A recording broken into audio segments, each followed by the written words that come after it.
आणि यानंतरची बातमी अमेरिकेचे अध्यक्ष डोनाल्ड ट्रम्प यांच्या चीन दौऱ्याची।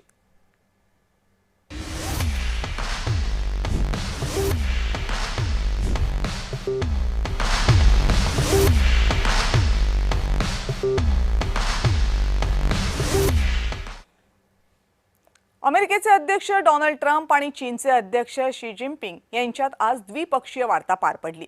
सगळ्यात महत्त्वाचं म्हणजे तैवानच्या मुद्द्यावरून चीननं अमेरिकेला उघड धमकी दिली। तैवानचा मुद्दा अमेरिकेनं नीट हाताळला नाही तर चीन आणि अमेरिकेत मोठा संघर्ष होईल।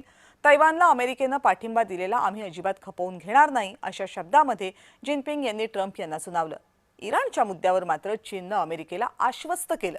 चीन इराणला शस्त्र पुरवणार नाही, कोणत्याही प्रकारची मदतही करणार नाही असा शब्द जिनपिंग यांनी दिलाय। मुळात अमेरिका आणि चीन या आजच्या घडीला जगातल्या पहिल्या आणि दुसऱ्या क्रमांकाच्या महासत्ता आहेत।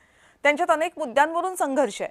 आयात शुल्क, तंत्रज्ञानाचं हस्तांतरण, टेक कंपन्या, त्यांच्याशी निगडीत कायदे अशा अनेक बाबींवरून दोघांमध्ये चढाओढ सुरू असते। आयात शुल्क अर्थात टॅरिफवरून तर अनेक महिन्यांपासून दोघांमध्ये खडाजंगी सुरू आहे। त्यातच अमेरिकेच्या सुप्रीम कोर्टानं ट्रम्प यांच्या टॅरिफमधून हवाच काढून टाकली। अमेरिकेच्या अध्यक्षाला संसदेच्या मंजुरीशिवाय अन्य देशांवर टॅरिफ लावण्याचा अधिकार नाही असा निर्णय कोर्टानं दिला। त्यामुळे चीन दौऱ्यावर जाता ट्रम्प यांच्याकडचं ट्रम्प कार्डच बोथट झालं असं म्हणावं लागेल। आणि आंतरराष्ट्रीय विषयांचे अभ्यासक केदार नाईक यांनी ट्रम्प यांच्या चीन दौऱ्याचं कसं विश्लेषण केले बघूयात। डोनाल्ड ट्रम्प आणि शी जिनपिंग यांच्या भेटीतून इराण युद्ध समाप्तीची पावलं पडतील का? नक्कीच साऱ्या जगाची आशा तरी त्याचकडे लागून राहिलेली आहे। डोनाल्ड ट्रम्प यांनाही यापूर्वी हा प्रश्न विचारला असताना त्यांनी असे सांगितले की इराण युद्ध संपवण्यासाठी मला चीनच्या कुठल्याही मदतीची गरज नाही, परंतु अशा पद्धतीच्या दरपोक्ती डोनाल्ड ट्रम्प परत करतच असतात। त्यामुळे याची सत्यता पडताळण्यासाठी आपण थोड्या फॅक्टच्या खोलात जाऊ।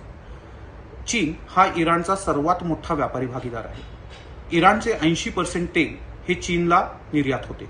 त्यातून इराण दरवर्षी $45 बिलियन इतकी कमाई करतो, जो इराणसाठी अतिप्रचंड असा आकडा आहे।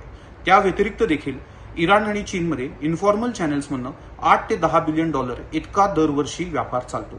आणि त्याचसोबत चीन इराणला बरीचशी शस्त्रसामग्री पुरवतो आणि बऱ्याच लोकांचं असं सांगणं आहे की चीनने वेळोवेळी इराणला इंटेलिजन्सचाही सप्लाय केलेला आहे, तो सॅटेलाइट असेल किंवा इतरही कुठला असेल। तर एकंदरीतच जगातल्या कुठल्याही देशाचं इराणवर जेवढं लेव्हरेज नाही तेवढं चीनचं आहे।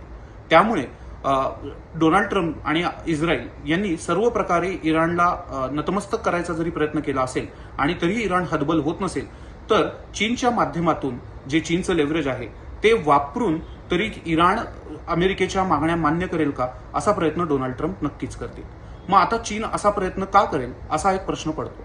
आंतरराष्ट्रीय राजकारणातले बरेचसे संबंध ट्रान्झॅक्शनल असतात, तर त्यातनं एक असं दिसून येते की चीन डोनाल्ड ट्रम्प यांचे मेसेजेस, डोनाल्ड ट्रम्प यांच्या स्ट्रॅटेजीज ह्या नक्कीच इराणला कन्व्हे करेल, पण त्यामार्फत की चीनचे जे कन्सर्न्स आहेत की जे डोनाल्ड ट्रम्प यांनी मागच्या वर्षी तैवानला साधारणपणे $12 ते $14 बिलियन शस्त्र विकण्याचं जे आश्वासन दिलं होतं, त्याचसोबत त्यांनी जे चीनवर टॅरिफ्स लावलेले आहेत, सँक्शन्स लावलेली आहेत, तर या सर्व गोष्टींवर चीन स्वतःसाठी काहीतरी फायद्याची गोष्ट पाडून घेईल।